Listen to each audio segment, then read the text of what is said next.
హనుమద్ వ్రతం ఎప్పుడు వస్తుంది అంటే మార్గశీర్ష మాసంలో శుక్లపక్షంలో వచ్చేటటువంటి త్రయోదశి నాడు హనుమద్ వ్రతం చేస్తారు. హనుమద్ వ్రతం ఎందుకు చేస్తారు? సత్యనారాయణ స్వామి వారి వ్రతం చేసినట్టు హనుమద్ వ్రతమునకు కూడా కల్పం ఏదైనా ఉందా? కల్పము అంటారు. బాగా జ్ఞాపకం పెట్టుకోండి మీరు ఆ మాట. మీరు ఎప్పుడైనా ఒక కల్పము ఉన్నదనుకోండి, కల్పము ఉంటే అది వైదికము అని గుర్తు. మీకు ఎక్కడో ఆ పద్ధతిని ఋషులు నిర్దేశించారు. ఆ ఋషులు నిర్దేశించిన పద్ధతిలో జరిగిన దానిని కల్పము అంటారు. సత్యనారాయణ స్వామి వారి వ్రతం చేస్తున్నారు అనుకోండి, కల్పోక్త ప్రకారేణ అంటారు. అంటే కల్పము ఎలా చెప్పిందో అలా చెయ్యాలి.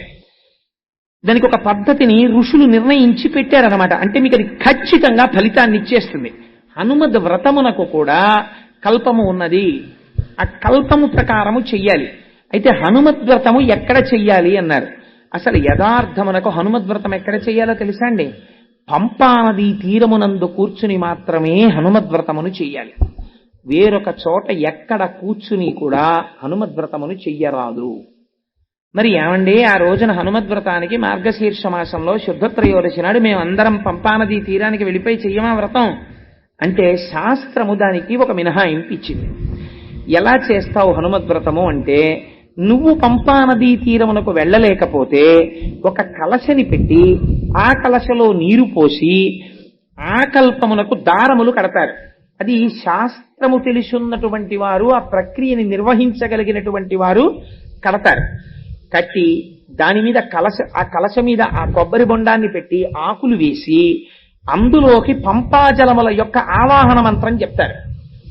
ఆవాహన మంత్రం చెప్పిన తరువాత అప్పుడు నువ్వు పంపానది ఒడ్డున కూర్చున్నట్టే లెక్క. అప్పుడు కూర్చుని హనుమద్ వ్రతం చేస్తారు. ఎందుకు చేస్తారు హనుమద్ వ్రతం? నాతో వారు ఆ రోజున ప్రస్తావన చేసింది నాకు జ్ఞాపకం ఉంటే, సీతమ్మ తల్లి దర్శనం అయింది కదండి ఆ రోజున, అందుకని వ్రతం చేస్తారట కదా స్వామిని అని ఒక విషయం అడిగారు నన్ను.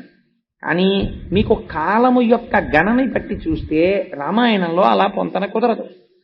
కానీ మార్గశీర్ష మాసంలో శుద్ధ త్రయోదశి నాడు హనుమద్ వ్రతమును ఎందుకు చేస్తారు అంటే, పరాశర సంహిత దీని గురించి చెప్పింది. 13 క్షేత్రములు ఉన్నాయి. వాటిని హనుమత్ పీఠములు అని పిలుస్తారు. ఆ హనుమత్ పీఠములలో పంపా తీరము ఒక పీఠం. అలాగే మీకు హనుమద్ వ్రతాన్ని ఎందుకు చేస్తారు అంటే, చంద్రవంశంలో సోమదత్తుడు అనబడేటటువంటి ఒక రాజు జన్మించాడు. ఆయనకి రాజ్య భ్రష్టత్వము వచ్చింది. రాజ్యమును ఆయన యొక్క శత్రువులు యుద్ధంలో ఓడించి తీసుకుపోయారు. ఆయన రాజ్యభ్రష్టత్వము వచ్చి వెళ్ళిపోయాడు. ఆ కాలములో అప్పటికప్పుడు విజయము కలగాలంటే ఏ వ్రతము చెయ్యాలి అన్నారు. పంపాతీరమునందు కూర్చుని మార్గశిర శుద్ధ త్రయోదశి నాడు చేసేటటువంటి వ్రతం అనుకోకుండా తిరిగి వచ్చింది. ఇప్పటికిప్పుడు నీకు విజయాన్ని ఇవ్వగలిగినటువంటి వ్రతం ఆ వ్రతం. మరి ఎలా? ఇప్పుడు పంపాతీరానికి వెళ్ళడం అంటే నీకేం భయం లేదయా? నువ్వు ఇక్కడే కూర్చుని ఉండు, నీకు కలశలోకి పంపాతీరమును ఆవాహన చేస్తాం అని ఆ రాజుతో వ్రతం చేయించారు. చేయిస్తే ఆయన పరమభక్తి శ్రద్ధలతో వ్రతాన్ని చేశారు. చెయ్యగానే హనుమ యొక్క అనుగ్రహం కలిగింది. హనుమ యొక్క అనుగ్రహం కలిగి విజయాన్ని పొందినటువంటి వాళ్ళల్లో ద్రౌపదీదేవి కూడా ఉన్నది. ద్రౌపదీదేవి కూడా హనుమ యొక్క ఆరాధన చేసినది. చేసి తన భర్తల యొక్క విజయాన్ని పొందగలిగింది. ఆయన కాలాతీతుడు, యుగములు మారిపోతుంటాయి కానీ హనుమ కనపడతారు మీకు.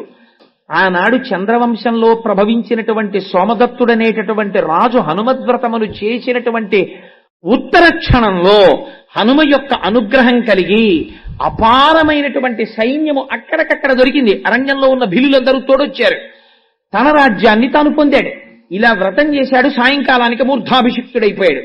ఆనాటి నుంచి చంద్రవంశ ప్రభు అయినటువంటి సోమదత్తుడు చేసి ఫలితమును పొందినటువంటి మహోత్కృష్టమైనటువంటి వ్రతము కనుక ఇప్పటికీ మార్గశీర్ష మాసంలో శుద్ధ త్రయోదశి తిథి నాడు హనుమద్ వ్రతమును చేస్తారు. వ్రతము చేయడమెంతో వ్రతము యొక్క ప్రసాదమును స్వీకరించడము అంతే. ఇవాల్టి రోజున ప్రసాద వితరణ చేయకుండా ఉండకూడదు. మీరు చేశారనుకుంటే నన్ను ప్రసాదానికి ఏర్పాట్లు. అందుకని సభ అయిన తర్వాత అందరూ ప్రసాదం తీసుకోండి. అందుచేత అందరూ ప్రసాదం తీసుకోండి. వ్రతము చేయడము ఒకటి, ప్రసాదమును తీసుకోవడము ఒకటి కాదు, రెండూ సమానమే. మీరు ఇవాళ ప్రసాదం కళ్ళకద్దుకుని నోట్లో వేసుకున్నారనుకోండి, హనుమత్ జయంతిని మీరు పరిపూర్ణముగా చేసినటువంటి ఫలితము ఏది ఉంటుందో ఆ ఫలితము మీకు వచ్చేస్తుంది. అందుకే ప్రసాదం తీసుకోండి ప్రసాదం తీసుకోండి అంటారు. అందుచేత హనుమద్ వ్రతము చేసినా హనుమత్ జయంతి చేసినా ఆ ఫలితమును పొందడానికి మీరైనా కూర్చుని చేసుకోవాలి. లేదా సులభమేది, కనీసము ప్రసాదమును కన్నుల కద్దుకుని మహాభక్తితో స్వీకరిస్తే మీరు ఆ వ్రతమును చేసినటువంటి ఫలితమును అంతటినీ మీరు పొందుతారు. అందుకే పెద్దలు ప్రసాద వితరణం చేస్తారు. సరే, అందుచేత అది హనుమద్వ్రతము, ఇది హనుమత్ జయంతి. ఈ రెండింటినీ పరమ భక్తి శ్రద్ధలతో ఆచరిస్తారు హనుమయందు. హనుమకి ఒక విశేషమైనటువంటి శక్తి ఉంది. మీకు దేవతా స్వరూపాల్లో 2 స్వరూపాలకే సింధూరముతో అర్చన, మిగిలినటువంటి దేవతల ఎవ్వరికీ కూడా సింధూరముతో అర్చన లేదు. ఇద్దరికే చేస్తారు సింధూరంతో అలంకారం. ఎవరికో తెలుసా అండి? మొట్టమొదటి వారు గణపతి, ఆయనకి చేస్తారు. అందుకే ప్రాతస్మరామి గణనాథ మనాథ బంధుం సింధూర పూర పరిశోభిత గండ యుగ్మం బుద్దండ విఘ్న పరిఖండన చండ దండ ఆఖండలాది సురనాయక బృందవంద్యం అని పిలుస్తారు ఆయన్ని. సింధూరం తీసుకెళ్లి అసలు వినాయక చవితి నాడు సింధూరార్చన చెయ్యకుండా విఘ్నేశ్వర పూజ చేయడం భ్రష్టత్వం. అలా చేయకూడదు. తప్పకుండా సింధూరం దగ్గర పెట్టుకుని గణపతి యొక్క గండస్థలమునకు రాయాలి. రాస్తే ఆయన పరమ ప్రసన్నుడవుతాడు. రెండవ వారు ఎవరో తెలుసా అండి? హనుమ. హనుమైతే ఎంత సింధూరం రాసుకుంటారో తెలుసా? ఒంటికి తైలం రాసుకుని తైలం మీద సింధూరం రాసేసుకుంటారు. ఎందుకు ఆయనకి అంత ఇష్టం సింధూరం అని అడిగారు. ఆయనకి ఇష్టం కాదుట. ఒకనాడు సీతమ్మ తల్లి స్నానం చేసి పాపట సింధూరం పెట్టుకుంటోంది. పెట్టుకుంటుంటే స్వామి హనుమకి ఎప్పుడు ఆ సీతారాముల దగ్గర తల్లిదండ్రులు ఆయన హనుమద్ రామాయణము అని ఆయన రామాయణం రాసుకున్నారు. మనకి వాల్మీకి రామాయణంలో వానరోహం మహాభాగే రాము అని అదేంటి ఆ ఉంగరం తీసుకొచ్చానమ్మా అన్నటువంటి శ్లోకం ఉంటుంది. వానరోహం మహాభాగే దూతో రామస్య ధీమతః రామనామాంకితం చేదం పశ్యదే వ్యంగుళీయకం ప్రత్యయార్థం తవానీతం తేన దత్తం మహాత్మన సమాస్విషి భద్రం తే క్షీణ దుఃఖ పలాహ్యసి అని ఉంగరం ఇస్తారు. హనుమ రాసుకున్నారు రామాయణం, హనుమద్ రామాయణం అంటారు దాన్ని. హనుమ రాసుకున్న రామాయణంలో ఏమని రాశారో తెలుసా అండి? సువర్ణం సువర్ణం సువర్ణం సువర్ణస్య అంగుళీయకం అని రాశారు. 3 మాటలు ఇది బంగారము బంగారము బంగారము అని చెప్పి నేను అమ్మకి ఇచ్చానని రాసుకున్నారు. అలా ఎందుకు చెప్పాను అన్నదానికి వ్యాఖ్యానం చేశారు తర్వాత పెద్దలు.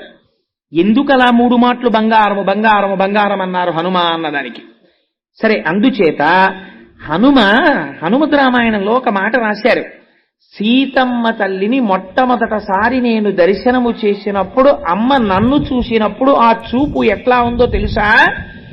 చాలా సంవత్సరములు తల్లిని విడిచిపెట్టి కొడుకు ఏ దూరదేశములకో ఉద్యోగరీత్యానో విద్యార్జన రీత్యానో వెళ్ళిపోతే ఆ కుమారుడు మళ్ళీ తిరిగి వచ్చినప్పుడు మీరు పిల్లవాడి వంక కాదు చూడవలసింది, అమ్మ వంక చూడాలి.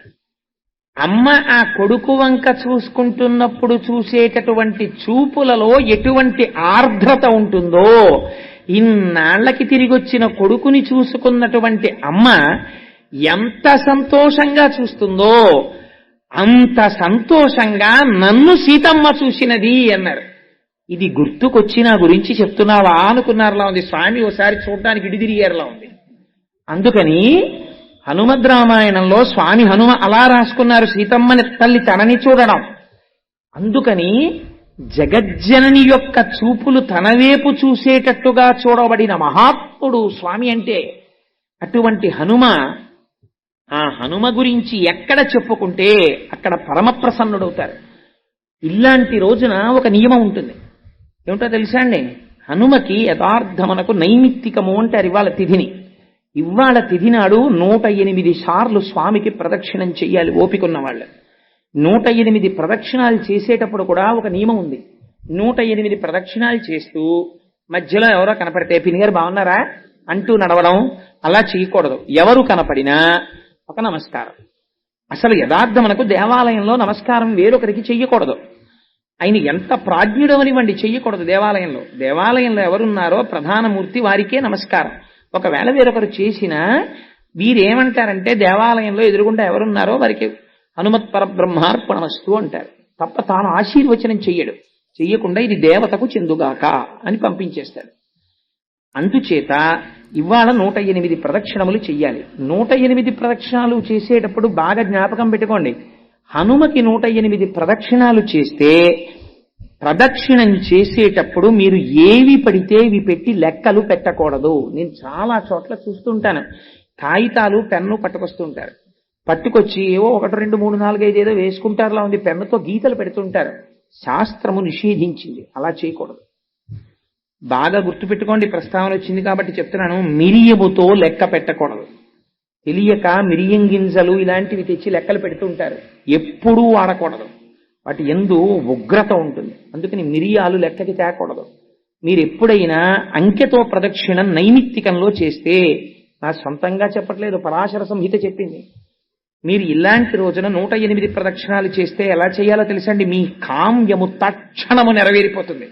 ఇలాంటి రోజులు చేస్తే స్నానం చేసి మీరు సంధ్యావందనం ఇంటి దగ్గర చేసుకుని, నేను ప్రదక్షిణాలు చెయ్యడానికి వస్తున్నానని మీరు స్వామికి విజ్ఞాపన చేసుకుని, స్వామి నాకు ఏ ఇబ్బంది లేకుండా నాతో ప్రదక్షిణం చేయించు అని నమస్కరించి, మీరు వచ్చేటప్పుడు పువ్వులు తెచ్చుకోవాలి. పువ్వులతో లెక్క పెట్టుకోవచ్చు. మీరు సజ్జలో కానీ ఇందులో అన్న పువ్వులు వేసుకుని ఒక ప్రదక్షిణం చేసి వస్తే ఒక పువ్వు అక్కడ పెట్టుకోవచ్చు. ఏమంటే గాలికి ఎగిరిపోతుందేమో అని మీకు అనుమానం ఉంటే వక్కలతో లెక్క పెట్టుకోవచ్చు. 108 వక్కలు లెక్క పెట్టి తెచ్చుకుని మీరు ప్రదక్షిణం చేసేటప్పుడు ఒక్కొక్క వక్క అక్కడ పెడుతున్నారనుకోండి, పరమ పావనం అయిపోతుంటుంది మీ ప్రదక్షిణం. 108 ప్రదక్షిణాలకి 108 వక్కలు అక్కడ పెట్టుకోవచ్చు. పుష్పము కానీ వక్క కానీ హనుమకి ప్రదక్షిణం చేసేటప్పుడు వాడి ప్రదక్షిణం చేస్తే అది పరమ శాస్త్రీయమై దిగుణీకృతమైనటువంటి ఫలితాన్ని ఇస్తుంది. ఎందుచేత అంటే కొంతమంది దేవతలకి కొన్ని ప్రదక్షిణాలు చేసేటప్పుడు జాగ్రత్తగా ఉండాలి. శివాలయాల్లో 108 ప్రదక్షిణాలు చేయక్కర్లేదు. అసలు చండ ప్రదక్షిణం అని ఉంది. మీరు చండ ప్రదక్షిణం చేస్తే 108 ప్రదక్షిణాలు చేసేసినట్టే. తెలియక శివాలయంలో 108 ప్రదక్షిణాలు చేసేస్తుంటారు. నేను చేయడం తప్పనంటలేదు. పుస్తకాలు పట్టుకెళ్ళడం, పెన్నులు పట్టుకెళ్ళడం, కాగితాలు పట్టుకెళ్ళడం, బెడ్డలు పట్టుకెళ్ళడం, మిరియాలు పట్టుకెళ్ళడం, ఏవి పడితే అవి పట్టుకెళ్ళి ప్రదక్షిణాలు చెయ్యకూడదు. అలా ప్రదక్షిణం చేస్తే తప్పకుండా వక్కలు కానీ పువ్వులు కానీ పట్టుకెళ్ళి ప్రదక్షిణము చేయవలెను. ఒకవేళ ఏమండి మేము 108 ప్రదక్షిణాలు చెయ్యలేము, మరి ఎలాగా? బాగా జ్ఞాపకం పెట్టుకోండి. 2తో భాగించు. 108 చెయ్యలేవు, 2 పెట్టి భాగించి ఎంత వస్తుంది? 54. నేను కరెక్ట్గా చెప్తే 54ఏనా? అంకెల్లో తక్కువ నేను. అందుకని 54 మాటలు ప్రదక్షిణం చెయ్యండి. 54 కూడా చేయలేను, మళ్ళీ 2 పెట్టి భాగించు. ఎంత? ఏదో 27లా ఉంది. ఏమన్నా మరి 2 పెట్టి భాగింపబడదు కదా అన్నారనుకోండి. అంటే అవి కనీసము నీవు చేయవలే అని గుర్తు. ఇంకా 2 చేత భాగింపబడదంటే 27 ప్రదక్షిణాలు కూడా చేసేటంతటి శరీర స్థితి నాకు లేదు అని నువ్వు అనుకుంటే అప్పుడు 11 మార్లు చేయండి. అది కూడా నేను చెయ్యలేను అంటే యథార్థములకు చెయ్యలేను అంటే బాగా తినేసి వచ్చానండి చేయలేనంటే కాదు, లేకపోతే ఓపిక లేదండి అంటే కాదు, ఎగ్గొట్టే మార్గాలకు కాదు. నీ శరీరము నిన్ను అనుమతించకపోతే, అంతగా రోగగ్రస్తమై ఉంటే శరీరము, అప్పుడు 5 కూడా నేను చెయ్యలేను. 3 అది కూడా చెయ్యలేను. 1 అది కూడా చెయ్యలేను. మానసికం చేస్తే అపారమైన ప్రయోజనము. మనుష్య జన్మ ఎత్తి హనుమ జయంతి నాడు మీరు హనుమ దేవాలయానికి వెళ్ళక, హనుమ గురించి వినక, ప్రార్థనా శ్లోకము చెప్పక మీ రోజు గడిచిపోయింది అనుకోండి, మీ జీవితంలో ఒక మహద్భాగ్యాన్ని మీరు వదిలిపెట్టేసినట్టే. హనుమ గురించి తప్పకుండా 4 మాటలు వినాలి. అయితే ఎవరు వినగలరు అన్నారు. ఎవరికి హనుమ యొక్క అనుగ్రహం కలగాలని హనుమ భావిస్తున్నారో వారు మాత్రమే వింటారు. అందరికీ అదృష్టం లభిస్తుందా? ఎవరికి ఆయన అనుగ్రహం కలుగుతుందో వారు మాత్రమే వింటారు. అందరూ వినడం అన్నది ఆయన అనుగ్రహం మీద ఆధారపడి ఉంటుంది. ఎందుకంటే ఆయన చిరంజీవి. ఆయన అప్పుడు ఇప్పుడు ఎప్పుడూ ఉంటారు. ఆయన భవిష్యత్ బ్రహ్మ. రాబోయేటటువంటి కాలంలో ఆయనే బ్రహ్మగారిగా సృష్టిని చేస్తారు. హనుమ యొక్క గొప్పతనం ఏమిటంటే, మీరు హనుమని ప్రార్థన చేస్తే ప్రసన్నుడవడం కన్నా, హనుమని ప్రార్థన చేస్తే, హనుమని పొగిడితే హనుమ యొక్క బలము హనుమకి తెలుస్తుంది. అప్పుడు ఆయన చాలా విశేషమైన తేజస్సుని పొంది తన బలం జ్ఞాపకానికి వచ్చి ఎటువంటి వ్యవహారాన్నైనా నిర్వహించగలుగుతారు. సాధారణంగా దేవతల యొక్క పరిస్థితి ఎలా ఉంటుందంటే, మీరు ఒక దేవతని స్తోత్రం చేస్తే ఆ దేవత మీ యందు ప్రసన్నుడవుతాడు. అంతేగాని ఆ దేవతకి తన శక్తి జ్ఞాపకం రావడం అన్నది ఉండదు. హనుమని ప్రార్థన చేస్తే హనుమ ఉత్సాహాన్ని పొందుతారు, తన శక్తిని తాను గుర్తిస్తారు. అప్పటి వరకు తనకి ఏమీ తెలియనటువంటి వాళ్లే కూర్చుంటారు. ఆ కూర్చోవడానికి ఉన్నటువంటి పరాకాష్ఠ ఎటువంటిదో తెలుసా అండి హనుమది? ఎత్ర ఎత్ర రఘునాథ కీర్తనం తత్ర తత్ర కృతమస్తకాంజలిం భాష్పవారి పరిపూర్ణలోచనం మారుతిం నమత రాక్షసాంతకం. ఎలా కూర్చుంటారు అంటే ఎక్కడైనా రామకథ చెప్తూ ఉంటే, రామనామము చెప్తూ ఉంటే, రామ భజన చేస్తూ ఉంటే అందరికన్నా ముందు వస్తారట, అందరికన్నా ఆఖరణ వెడతారట. కన్నుల వెంట నీరు కారుస్తూ పరమ సంతోషంతో తనలో తానే రమించిపోతూ అక్కడ కూర్చుంటారు. ఎక్కడెక్కడికి హనుమ వస్తారో అక్కడక్కడ మంగళము జరుగుతుంది. హనుమని ఆరాధించేటటువంటి విధానంలో మనకి 2 తిథులు చాలా ప్రశస్తంగా కనపడతాయి. హనుమ యొక్క ఉపాసన, హనుమ యొక్క మంత్రము, హనుమ యొక్క ఆరాధనకి సంబంధించినటువంటి విశేషముల గురించి చాలా గొప్పగా మాట్లాడినటువంటి గ్రంథం పరాశర సంహిత. ఆ పరాశర సంహితలో హనుమ యొక్క విశేషాల్ని చాలా వైభవంగా వర్ణించారు. దశమి తిథి నాడు పూర్వాభాద్రా నక్షత్రం ఉండగా మధ్యాహ్నం వేళ మహానుభావుడు స్వామి హనుమ యొక్క ఆవిర్భావం. కానీ గమ్మత్తు ఏమిటంటే శాస్త్రంలో ఏమన్నారంటే ఒక్కొక్కసారి నువ్వు నక్షత్రమును చూడవలసిన అవసరం లేదు అన్నారు. ఈ నెలలో మనకి వైశాఖ మాసంలో వచ్చేటటువంటి కృష్ణపక్షంలో బహుళ దశమి నాడు మధ్యాహ్నం వేళ, ఒకవేళ ఏ కారణం చేతనైనా ఉత్తరాభాద్రా నక్షత్రం కలవకపోయినా సరే హనుమత్ జయంతిని మాత్రం చేసేస్తారు. హనుమత్ జయంతికి సంబంధించి కూడా ప్రమాణం ఏం చెప్తారంటే వైశాఖ మాసంలో కృష్ణపక్షంలో ఏనాడైతే దశమి తిథి వస్తుందో ఆ దశమి తిథి నాడు పూర్వాభాద్రా నక్షత్రము ఉంటే ప్రశస్తం. పూర్వాభాద్రా నక్షత్రం లేకపోయినా నువ్వు దాని గురించి విచారించవలసిన అవసరం లేదు. దశమి తిథి నాడు హనుమత్ జయంతి చేయవచ్చు. తొందరగా ప్రసన్నుడై వస్తే స్వామి వానర రూపంలో వస్తారు. అందుచేత అరిటి ఆకులతో, అరిటి చెట్లతో, అరిటి గెలలతో ఆలయమునకు అలంకారం చెయ్యాలి. లేదా హనుమత్ జయంతిని మీరు ఎక్కడ మందిరంలో చేస్తున్నారో అక్కడ అలంకారం చెయ్యాలి. చేసి అరిటి పండ్లు తప్పకుండా నివేదన చెయ్యాలి. చేస్తే పరమప్రసన్నుడవుతాడు స్వామి. ఇది హనుమత్ జయంతి అంటారు. ఈ హనుమత్ జయంతి నాడు తప్పకుండా స్వామి హనుమ ఉన్నటువంటి దేవాలయంలో దర్శనం చేసుకోవాలి. హనుమ గురించి తప్పకుండా 4 మాటలు వినాలి. అయితే ఎవరు వినగలరు అన్నారు. ఎవరికి హనుమ యొక్క అనుగ్రహం కలగాలని హనుమ భావిస్తున్నారో వారు మాత్రమే వింటారు. అందరికీ అదృష్టం లభిస్తుందా? ఎవరికి ఆయన అనుగ్రహం కలుగుతుందో వారు మాత్రమే వింటారు. అందరూ వినడం అన్నది ఆయన అనుగ్రహం మీద ఆధారపడి ఉంటుంది. రెండవది, మళ్ళీ తత్తుల్యమైనటువంటి రోజు వేరొకటి ఉన్నది. అది హనుమద్వ్రతము అని చేస్తారు. అంటే మార్గశీర్ష మాసంలో శుక్లపక్షంలో వచ్చేటటువంటి త్రయోదశి నాడు హనుమద్ వ్రతం చేస్తారు. దానికి ఒక పద్ధతిని ఋషులు నిర్ణయించి పెట్టారనమాట. అంటే మీకు అది ఖచ్చితంగా ఫలితాన్ని ఇచ్చేస్తుంది. హనుమద్ వ్రతమునకు కూడా కల్పము ఉన్నది. ఆ కల్పము ప్రకారము చెయ్యాలి. ఎందుకు చేస్తారు హనుమద్ వ్రతం? పరాశర సంహిత దీని గురించి చెప్పింది. 13 క్షేత్రములు ఉన్నాయి. వాటిని హనుమత్ పీఠములు అని పిలుస్తారు. ఆ హనుమత్ పీఠములలో పంపా తీరము ఒక పీఠం. అలాగే మీకు హనుమద్ వ్రతాన్ని ఎందుకు చేస్తారు అంటే చంద్రవంశంలో సోమదత్తుడు అనబడేటటువంటి ఒక రాజు జన్మించాడు. ఆయనకి రాజ్య భ్రష్టత్వము వచ్చింది. రాజ్యమును ఆయన యొక్క శత్రువులు యుద్ధంలో ఓడించి తీసుకుపోయారు. ఆయన రాజ్య భ్రష్టత్వము వచ్చి వెళ్ళిపోయాడు. ఆ కాలములో అప్పటికప్పుడు విజయము కలగాలంటే ఏ వ్రతము చెయ్యాలి అన్నారు. పంపాతీరమునందు కూర్చుని మార్గశిర శుద్ధ త్రయోదశి నాడు చేసేటటువంటి వ్రతం అనుకోకుండా తిథి వచ్చింది.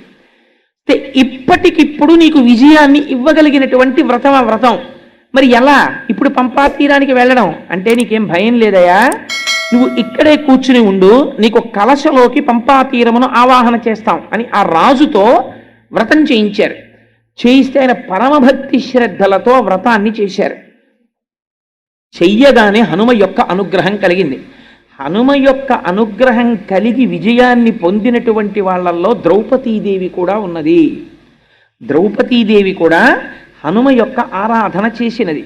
చేసి తన భర్తల యొక్క విజయాన్ని పొందగలిగింది. ఆయన కాలాతీతుడు, యుగములు మారిపోతుంటాయి కానీ హనుమ కనపడతారు మీకు. త్రేతాయుగంలో హనుమ ఉన్నారు, ద్వాపర యుగంలో హనుమ ఉన్నారు. గరుడ గర్భభంగాన్ని చేసినటువంటి వ్యక్తి హనుమి. అందుచేత సత్యభామ యొక్క గర్భభంగం చేసినటువంటి వారు కూడా హనుమే. ఎందుకంటే సత్యభామకి చాలా అహంకారం ఉండేది, నా అంత అందగత్తె లేదు ప్రపంచంలో అని. ఒకసారి కృష్ణ భగవానుడు అనుకున్నారు సత్యభామ యొక్క అందమునందు ఆవిడకున్నటువంటి అతిశయమును పోగొట్టాలి అని. తన భార్య యొక్క అందమునకు ఉన్నటువంటి అతిశయమును భర్తే పోగొడితే అది అంత మర్యాదగా ఉండదు, కొంచెం కఠినంగా మాట్లాడవలసి వస్తుంది. అందుకని కృష్ణ భగవానుడు చతురుడు కనుక ఆయన హనుమకి కబురు చేశారు, హనుమ ఒక్కసారి రావలసినది అని. అంటే హనుమ ఒక విచిత్రమైన స్వరూపం. గరుడు వెళ్ళి చెప్పారు, కృష్ణుడు నిన్ను దర్శనానికి రమ్మంటున్నారు. కృష్ణుడితో మాకేం పని, మేము రామదర్శనం అయితేనే చేస్తామన్నారు. కృష్ణుడు ఆయనకి రామావతారమనందున్న ప్రీతి ఎటువంటిది, రాముడే పిలుస్తున్నాడని మళ్ళీ కబురు చేశారు. ఇందులో అంతర్భాగంగా గరుడ గర్భభంగం కూడా చేశారు. ఆయన చేస్తే రమ్మని కబురు చేశారు. చేస్తే గరుడు అనుకున్నాడు, నా అంత వేగంగా హనుమ ఎక్కడెడతారు, పాపం చాలా వృద్ధుడు ఆయన, ఏదో ఆ తోటలో కూర్చునో పండు తింటున్నారు, అందుకని మీరంత వేగంగా వెళ్ళలేరేమో, నా మూపున కూర్చోండి, మా స్వామి దర్శనానికి తీసుకెడతానన్నారు. అంటే హనుమ అన్నారు, నా స్వామి రాముడా పిలిచినది అని ఒక్క దూకు దూకారు. గరుడుడి కన్నా వేగం ఉన్నవాడు ఉంటాడు కదా.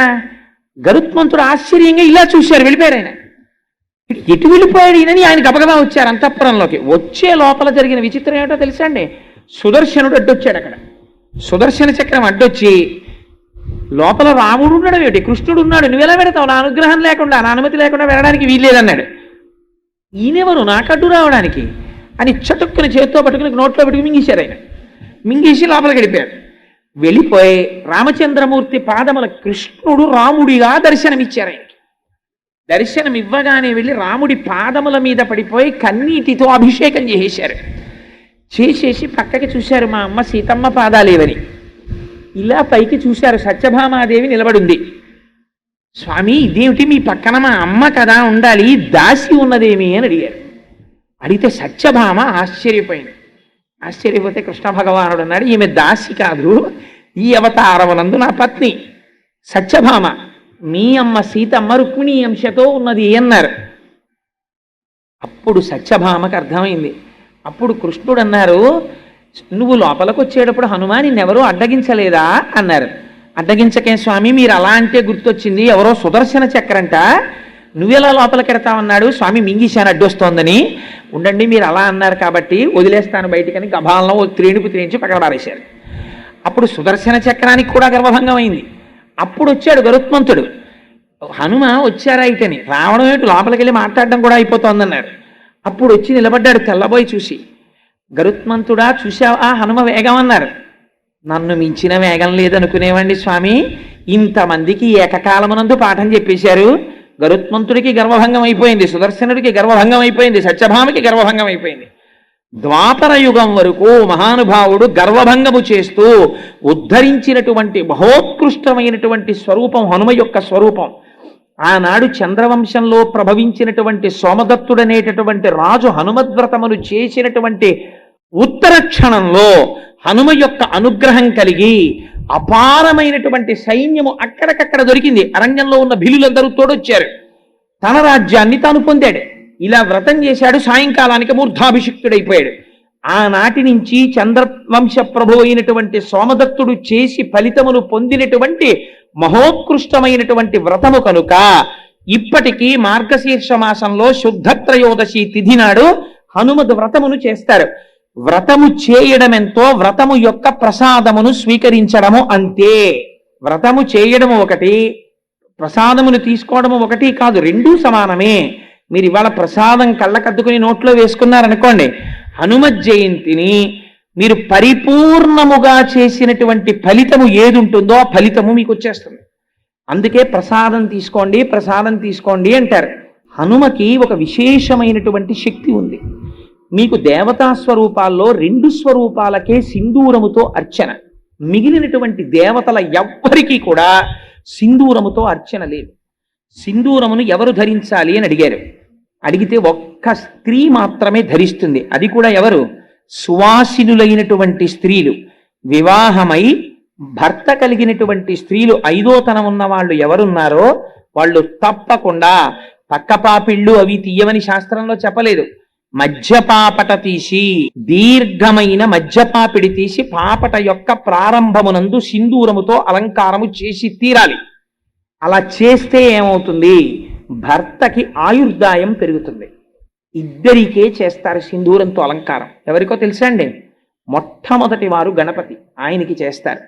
అందుకే ప్రాతస్మరామి గణనాథ మనాథ బంధుం సింధూర పూర పరిశోభిత గండ యుగ్మం బుద్దండ విఘ్న పరిఖండన చండ దండ ఆఖండలాది సురనాయక బృందవంద్యం అని పిలుస్తారు ఆయన్ని. సింధూరం తీసుకెళ్ళి అసలు వినాయక చవితి నాడు సింధూరార్చన చెయ్యకుండా విఘ్నేశ్వర పూజ చేయడం భ్రష్టత్వం. అలా చేయకూడదు. తప్పకుండా సింధూరం దగ్గర పెట్టుకుని గణపతి యొక్క గండస్థలమునకు రాయాలి. రాస్తే ఆయన పరమ ప్రసన్నుడవుతాడు. రెండవ వారు ఎవరో తెలుసా అండి? హనుమ. హనుమైతే ఎంత సింధూరం రాసుకుంటారో తెలుసా?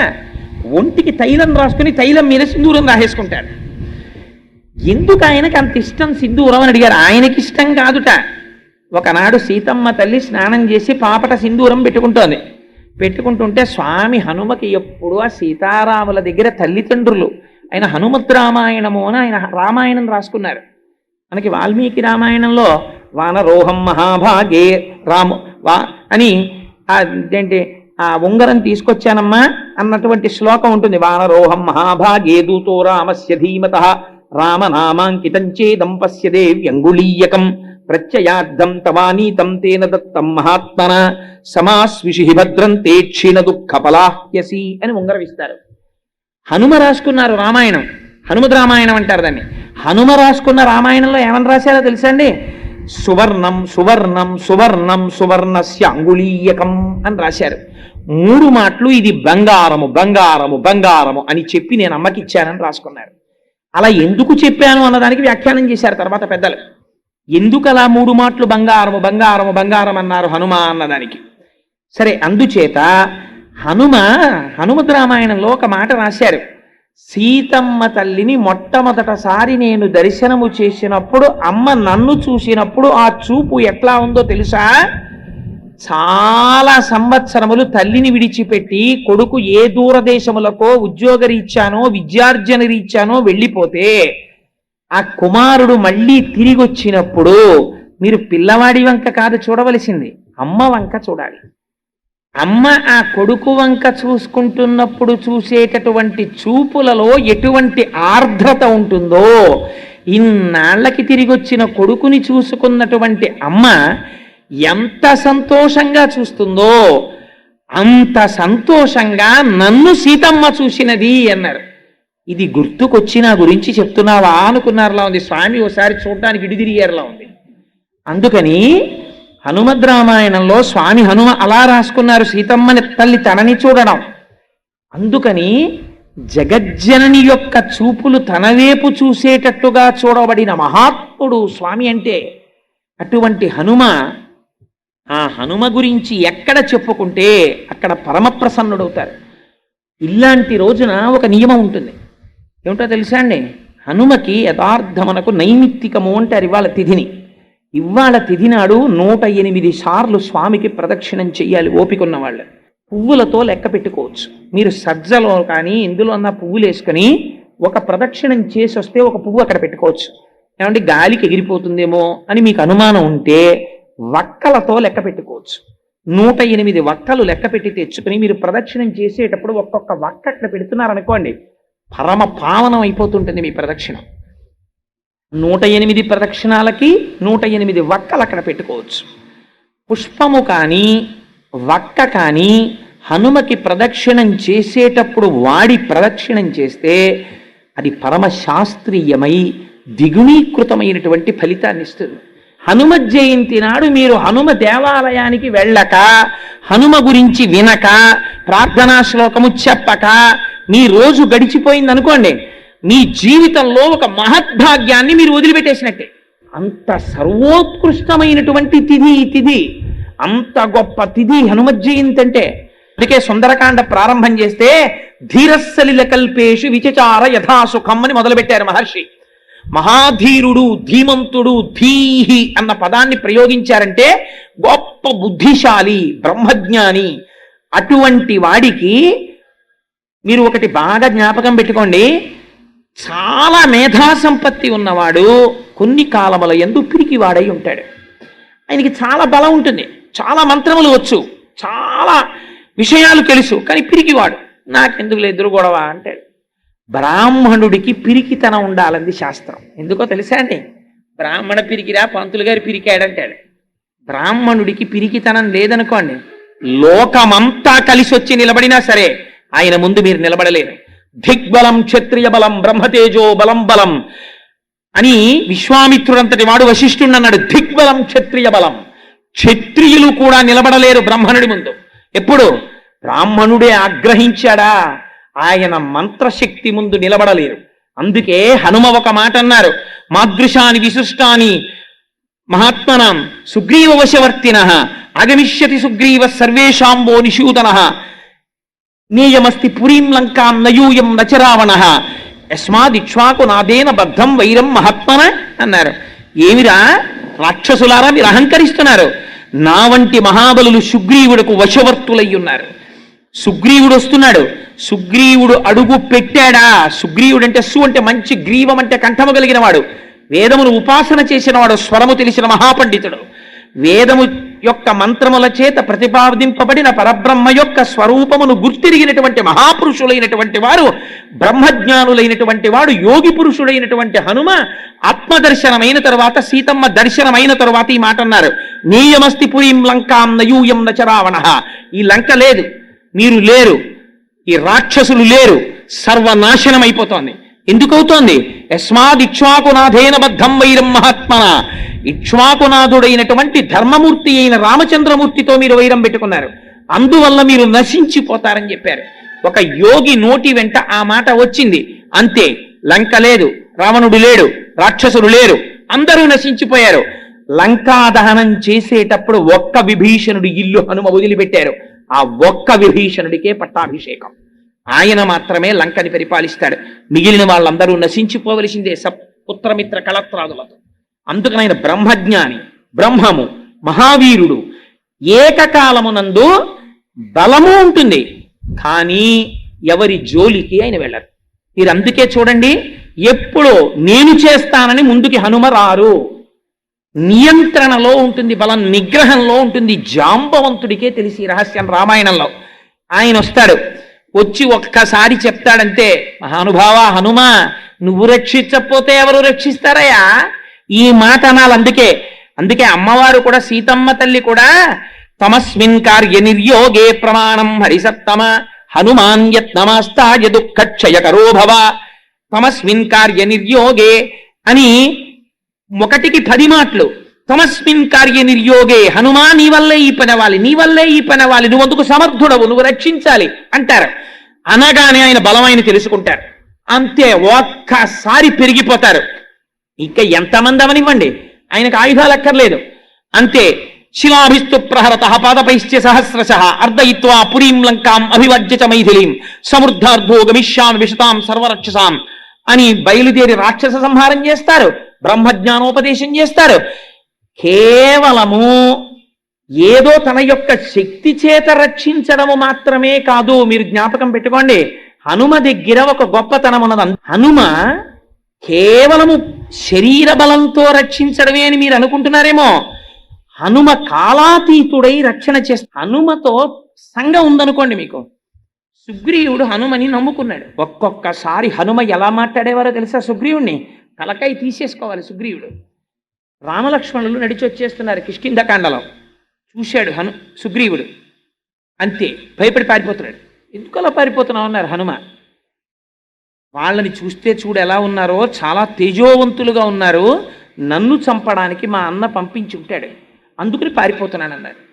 అంటే హనుమ అడిగారు, రేపు పొద్దున్న రాజ్య పరిపాలన చెయ్యవలసినటువంటి ప్రభువుకు ఉండవలసిన లక్షణం ఏదైనా ఉందా నీలో?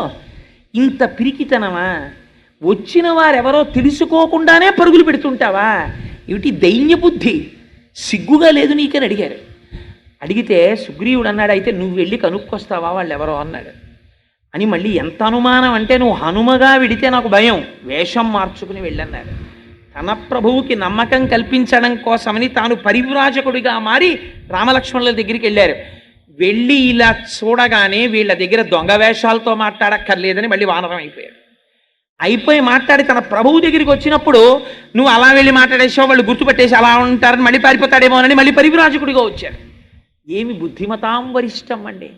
ఆయనతో సంఘం ఉంటే చాలు, బ్రతికించేస్తారు. రామలక్ష్మణుల్ని తీసుకెళ్లి సుగ్రీవుడికి స్నేహం చేయించారు, అంతే. సుగ్రీవుడికి పట్టాభిషేకం అయిపోయింది. అప్పటి వరకు తాను ఏ భార్యని విడిచిపెట్టి ఉన్నాడో ఆ రుమతో మళ్ళీ తిరిగి జీవించేటటువంటి అదృష్టాన్ని పొందాడు. పోయిన పట్టాభిషేకం మళ్ళీ తిరిగి కలిగింది, రాజ్యం వచ్చింది, అధికారం వచ్చింది, పోగొట్టుకున్న భార్యని తిరిగి పొందాడు. ఎవరి వల్ల? ఒక్క హనుమ పక్కన సచివుడిగా ఉండడం వల్ల. అంగదుడితో కలిసి దక్షిణ దిక్కుకు వెళ్ళారు. విడితే అంగదుడు అనరాని మాటలన్నీ అన్నాడు సుగ్రీవుణ్ణి. నాకేం యవరాజ్య పట్టాభిషేకం కావాలని చేశాడనుకుంటున్నావా? అంత ప్రీతి నా మీద ఏం లేదు, మా నాన్నని చంపేశాడు, నేనంటే చాలా కోపం, రాముడు నాకు యవరాజ్య పట్టాభిషేకం చెయ్యమన్నాడు కాబట్టి చేశాడు, ఎప్పుడు అవకాశం దొరుకుతుందా చంపేద్దామని చూస్తున్నాడు. ఇప్పుడు నెల రోజులు టైం అయిపోయింది కదా, వెనక్కెడితే నన్ను చంపేస్తాడు, మా పినతండ్రి సంగతి నీకేం తెలుసు, నేను రాను ప్రాయోపవేశం చేస్తానన్నాడు. నిజంగా మాట్లాడడం అంటే ఏమిటో మీరు హనుమ దగ్గర తెలుసుకోవాలి.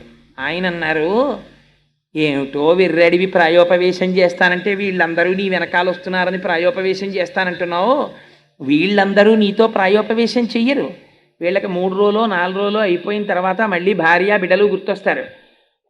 చంపితే చంపేళ్ళేవా, అక్కడికి పోయి వాళ్ళని ఒకసారి మొహం చూపించి అక్కడే చచ్చిపోతాం, ఎందుకు వాళ్ళకు ఉన్నామో లేమో తెలియకుండా ఇక్కడ పడుండి ఎందుకు వచ్చిన జీవితం అని వెళ్ళిపోతారు. అప్పుడు ఒక్కడికి మిగిలిపోతావు. చీమ చిటుక్కుమంటే భయం, రామలక్ష్మణులు బాణం వేసేశారేమో అని. ఈ పర్వత గుహని డొల్ల చేసేస్తాయి లక్ష్మణ బాణాలు. నువ్వు ఎక్కడ దాక్కున్నా విడిచిపెట్టడు. నువ్వు శరణాగతి చేశావా వదిలిపెట్టేస్తాడు. అందుకని రామలక్ష్మణుల యొక్క బాణముల ధాటి నుంచి తప్పుకుందామని అనుకోకు అంగదా, వెనక్కి రా, కార్యం మీద బయలుదేరు, నా మాట విను, సముద్ర లంఘనం చేద్దాం బయలుదేరమని తీసుకెళ్లారు. హనుమతో సంబంధం, హనుమ మాటలు, హనుమ స్తోత్రం మిమ్మల్ని ఉద్ధరించేస్తాయి. స్వామి హనుమ యొక్క స్వరూపం అంటే సాధారణమైన స్వరూపం కాదు. మీరు ప్రదక్షిణం చేసి నమస్కరించినంత మాత్రం చేత అనారోగ్యమును చక్కదిద్దగలిగిన వాడు. బుద్ధిర్యశో బలం ధైర్యం.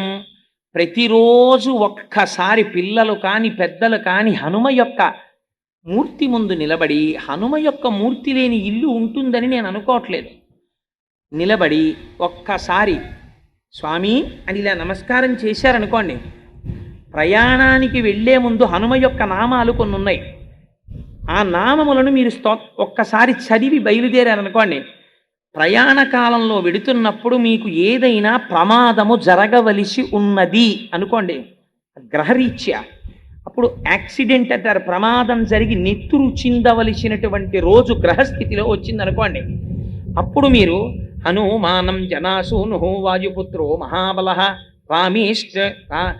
రామేష్ట ఫల్గుణస్సక పింగాక్షో అమిత విక్రమ బుధదిక్రమణశ్చైవ అని ఆ నామాలుంటాయి.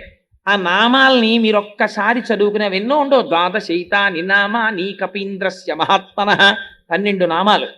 12 నామాలు చదివి మీరు వెళ్ళారనుకోండి, ఆ రోజు మీకు ఏ చెయ్యి తెగిపోవడమో, కాలు తెగిపోవడమో, తల పగిలిపోవడమో అయిపోయి నెత్తురు వరదలై కింద పడిపోయి స్పృహలేని స్థితిలో ప్రాణాపాయములకు వెళ్ళవలసిన వాణ్ణి స్వామి ఏం చేస్తారో తెలుసా అండి?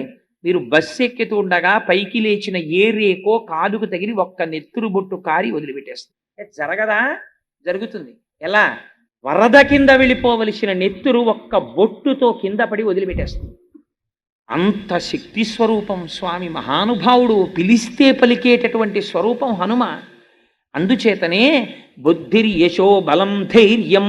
ప్రతిరోజు పిల్లలు హనుమకి నమస్కారం చేశారనుకోండి, బుద్ధి విశేషణమైన ప్రచోదనాన్ని పొందుతుంది. యశో అపారమైనటువంటి కీర్తిని పొందుతాడు. బలం శరీరాంతర్గతమైనటువంటి బలం ఉంటుంది. ధైర్యం, బలముండి పిరిగితనముండి ప్రయోజనమేమి? ధైర్యం ఉండాలి. ఆ ధైర్యం వస్తుంది. బ్రాహ్మణుడికి పిరిగితనం ఉండడం శ్రీరామరక్ష ఒక రకంగా. ఎందుకో తెలుసండి, వాడికి కానీ తెంపరితనం వచ్చేసింది అనుకోండి బ్రాహ్మణుడికి, చాలా ప్రమాదం వచ్చి. అందుకే పురాణాల్లో పాడైపోయిన వాడి గురించి ఉదాహరణ చెప్పవలసి వస్తే బ్రాహ్మణే చెప్తారు. గుణనిధి మొదలైన వాడి ఎక్స్ట్రీమ్స్, వాడు ఉద్ధరించిన వాడే పతనమైపోయిన వాడే, రెండు వైపులా. పట్టకూడని వాడు బాణం పట్టాడు అనుకోండి, ద్రోణాచార్యుల వారు ధనస్సు పట్టారనుకోండి, దారుణంగా చంపేశాడు. అందుకే కృష్ణుడు పాపం లేదురా అశ్వత్థామహత కుంజరహ అని ధర్మరాజా నువ్వు చెప్పన్నాడు. ఎందుకు? నువ్వు గురువువి, బ్రాహ్మణుడివి, ఉపదేశం వరకే. నువ్వు ఆయుధం పట్టడం ఏమిటి? నువ్వు ఆయుధం పట్టుకుని వచ్చి మంత్రాలు చదివి ధనుర్వేదంలోవి బాణప్రయోగం చేస్తావా? శిష్యుల్ని చంపేస్తావా? ఒక బ్రాహ్మణుడు చెయ్యకూడని పని చేశావు. అందుకని నీకింత దారుణమైన శిక్ష వెయ్యొచ్చు. అందుకని నీ కొడుకు చచ్చిపోయాడని చెప్పేటప్పటికీ నీలో బ్రాహ్మణ్యం పైకొచ్చింది. అయ్యో కొడుకు చచ్చిపోయాడా అని ధనస్సు వదిలేశావు. బ్రాహ్మణుడికి లోకమంతా తన సంతానమే, తన బిడ్డల్ని చూసినట్టు లోకాన్ని చూడాలి బ్రాహ్మణుడు. అలాంటిది నువ్వు ధనస్సు పడతావా? అందుకని ధర్మరాజా నువ్వు ఈ మాట చెప్పచ్చని చెప్పి చంపించారు కృష్ణ పరమాత్మ. అధర్మం కాదు, అధర్మము ద్రోణుని అందుంది. అందుకే బ్రాహ్మణుడికి సహజంగా పంతులు గారికి పిరిగితనం అని అంటారు.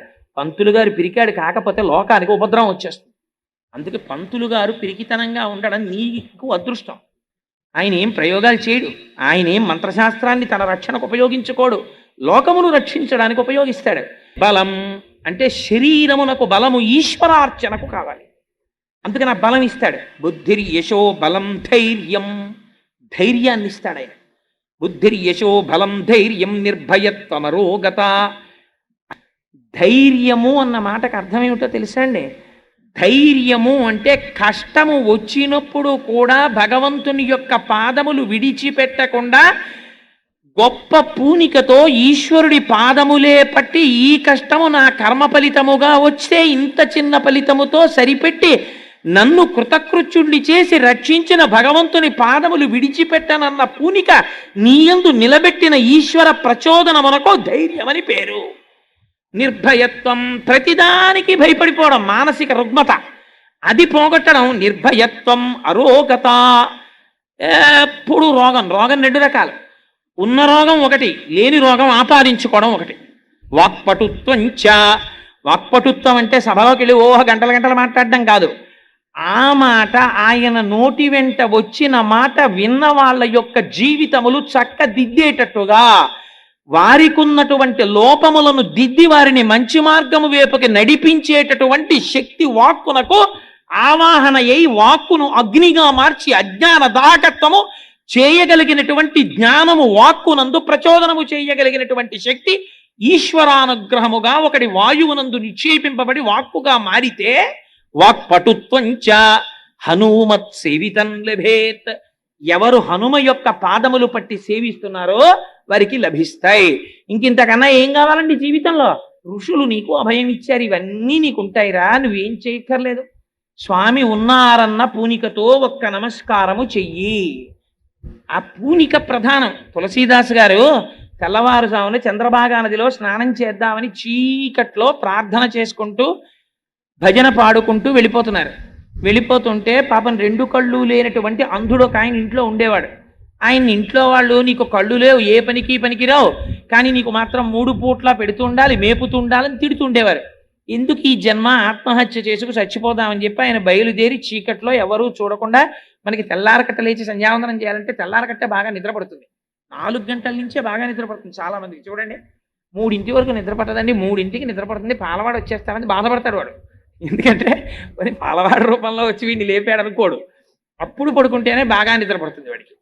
సో నేను ఎందుకు చెప్పానంటే ఈ మాట, ఇంతకీ తెల్లవారుజామున చంద్రభాగా నది ఒడ్డున పాపం తిరుగుతూ స్నానం చేద్దామనుకున్నటువంటి ఆ తులసీదాస్ గారు అనుకోకుండా ఆత్మహత్య చేసుకుందామని చెప్పి వచ్చిస్తున్నటువంటి వ్యక్తిని గుద్దేశారు. ఆయన పడిపోతే తులసీదాస్ గారు చూసి ఆయన్ని పైకి లేపి అన్నారు, నాయనా నేనంటే ఏదో భజన స్తోత్రం పాడుకుంటూ చూడలేదు, నువ్వైనా చూడలేదా నాయనా, చూడవయ్యా అన్నారు. అనేటప్పటికీ ఆయన కళ్ళు వచ్చేసాయి. మహానుభావ మీరు చూడండి అనేటప్పటికీ కళ్ళు వచ్చి ఆయన పాదాల మీద పడి నమస్కారం చేశారు. నదిని దాటి రాత్రులందు శత్రువులు వస్తారేమో అని పహరా కాస్తున్నారు సైన్యం. వాళ్ళు చూసి గబగబా వెళ్ళి పాదుషాకి చెప్పారు, ఏమి అద్భుతం, తెల్లవారుజామున తులసీదాసు గారు చంద్రభాగా నది ఒడ్డును తిరుగుతూ అక్కడ కనపడినటువంటి ఒక అంధుణ్ణి గుద్దేసి చూడమంటే కళ్ళు వచ్చాయన్నారు. వెంటనే పాదుషా అన్నాడు, తులసీదాస్ గారిని సభకి తీసుకురండి అన్నాడు. తీసుకొచ్చారు. తీసుకొస్తే తులసీదాస్ నువ్వేవో కొన్ని గారడీలు చేస్తావుట కదా, చెయ్యి అన్నాడు. అంటే తులసీదాస్ గారు అన్నారు, నాకు గారడీలు చెయ్యడం అలవాట్లేదు, నేను గారడీ చేసేవాడిని కాను. అంటే ఆయన అన్నాడు, నువ్వు తెల్లవారకట్ట ఎవరో కళ్ళు లేని వాడిని చూడు అంటే కళ్ళు వచ్చేయట కదా, అలాంటివి కొన్ని ప్రదర్శించి ఇప్పుడు అన్నారు. నేను ప్రదర్శించడం ఏమిటి? అనుకోకుండా నా నోటి వెంట వచ్చినటువంటి మాట అబద్ధం కాకూడదని సత్యం చేసిన వాడు భగవానుడు. కన్నులు నేనివ్వలేదు, ఈశ్వరుడు ఇచ్చాడు. ఎందుకు ఇచ్చాడు? వీడు చూడు అన్నాక కూడా వాడు చూడలేకపోతే వీడు అన్న మాట వ్యర్థమైపోతుందని నా మాట నిజం చెయ్యడానికి ఈశ్వరుడు అనుగ్రహించాడు. అది మరిచిపోయి నన్ను గారడీ చేయమంటాయేంటి? అలా చేసేవాడిని నేను కాను. అలా నేను ఏదో వేళంబరానికి అవి ఇవి చెయ్యను. అది ఆనాడు నా నోటి వెంట అప్రయత్నంగా వచ్చింది. ఆయనకి కళ్ళు లేవన్న విషయం కూడా నాకు తెలియకుండా వచ్చింది. కానీ వీడి నోటి వెంట వచ్చిన మాట అబద్ధం కాకూడదని స్వామి చేశాడు. అంతేగాని అస్తమానం నేను అలా చేస్తానా? అది తప్పు, నేను చేయనన్నాడు. నేను చెప్పినా చేయవా అన్నాడు. నువ్వు రాముడి కన్నా గొప్ప, నేను చేయనన్నాడు. అంటే నేను చెప్పినా వినటం లేదు కనుక కొరడాలతో కొట్టండి అన్నాడు. అహంకారం అనేటప్పటికీ చుట్టూ ఉన్నటువంటి ఆ సైన్యం వచ్చారు, కొరడాలు పట్టుకుని తులసీదాస్ గారిని కొట్టడం కోసమని కొరడాలు పైకెత్తారు. అప్పుడు తులసీదాస్ గారు హనుమాన్ చాలీసా చేశారు. మహానుభావుడు స్వామి హనుమ మీరున్నారు, నన్ను రక్షించి తీరుతారని మనస్సులో హనుమని ఉపాసన చేస్తూ తులసీదాస్ గారు చాలీసా చేశారు. చాలీసా చెయ్యగానే పరమ సత్యం ఏమిటో తెలుసా అండి? పాదుషా కోట నిండా ఎక్కడ చూసినా కోటలే, గోడల మీద కోతులు, గవాక్షంలో కోటలు, కిటికీల మీద కోతులు, ఎక్కడ చూసినా కోతులు, పెద్ద పెద్ద బంగారు నేత్రములు మెరిసిపోతూ మహోగ్రంగా నిలబడ్డాయి. ప్రతి సైనికుడి చేతిలో కొరడాని ఆయుధాలని కోతులు పట్టేసుకున్నాయి. ఆఖరికి కొడదామని వచ్చిన వాళ్ళ చేతుల్లో కొరడాలు కూడా లాగేశాయి. ఆయన పరవశించిపోతూ చాలీసా చదివేస్తున్నారు. అప్పుడు పాదుషా మొఘలాయి సామ్రాజ్యంలో డెనాసిటీలో ఎప్పుడూ జరగలేదు. తను కూర్చున్నటువంటి సింహాసనాన్ని విడిచిపెట్టి పారిపోయాడు లోపలికి. పారిపోయి నాకు ఇవాళ తెలిసింది హనుమ యొక్క వైభవం అంటే ఏమిటో, తులసీదాస్ గారికి పట్టుబట్టలు ఇచ్చి విడిచిపెట్టండి పూజ చేసి అన్నాడు. ఎక్కడ నుంచి వచ్చాయో కోతులు అలాగే వెళ్ళిపోయాయి. ఆనాటి నుంచి ఈనాటి వరకు మా స్వామి హనుమ యొక్క రక్షకత్వం అంతే. మీరు ఉపాసన చేసి మనసు పెట్టి ఆయన ఉన్నారు అని మీరు ప్రార్థన చెయ్యాలంతే. మిమ్మల్ని రక్షించి తీరుతారు, ఆ విషయంలో మీకు సందేహం లేదు. సత్యం సత్యం పునఃసత్యం. అంతటి మహానుభావుడైన హనుమ ఆయనకి పూజ కోరుకోరు. ఎత్ర ఎత్ర రఘునాథ కీర్తనం తత్ర తత్ర కృతమస్తాకాంజలిం. ఎక్కడ రామచంద్రమూర్తి యొక్క స్తోత్రం జరుగుతుందో అక్కడకొచ్చి తల ఒగ్గి కన్నులు వెంట నీరు కారుస్తూ నమస్కరిస్తూ పొంగిపోయి ఆయన కూడా భజన చేస్తారట. ఇవాళ పరమపావనమైనటువంటి రోజు హనుమ జయంతి కనుక మా స్వామి సంతోషపడిపోయేటట్టు మనందరం కలిసి హనుమ గురించి, రామచంద్ర ప్రభువు గురించి ఒక్క 5 శ్లోకాలు, మీకు తెలియనివి కావు, కొత్తవి కావు, నేను చెప్తాను, మీరు చెప్పండి. గోష్పదీకృతవారాసిం మశకీకృతరాక్షసం.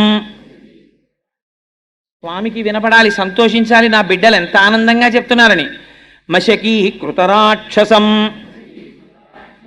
రామాయణ మహామాల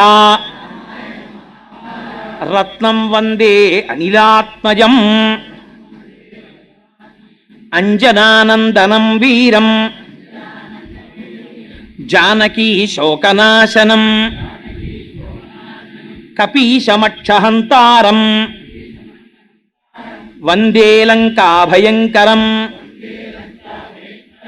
మనోజవం మరుతతుల్యవేగం జితేంద్రియం బుద్ధిమతాం వరిష్టం వాతాత్మజం వానరయూధముఖ్యం శ్రీరామదూతం శిరసా నమామి. ఆపదామపహర్తారం దాతారం సర్వసంపదాం లోకాభిరామం శ్రీరామం భూయో భూయో నమామ్యహం. శ్రీరామచంద్రం శ్రితపారిజాతం సీతాముఖాంబోరుహ చించరీక సమస్త కళ్యాణ గుణాభిరామ నిరంతరం మంగళమాతనోతు. మంగళాశాసనపరై మదాచార్య పురోగమై సర్వైశ్చ పూర్వైరాచార్యై సత్కృతాయాస్తు మంగళం.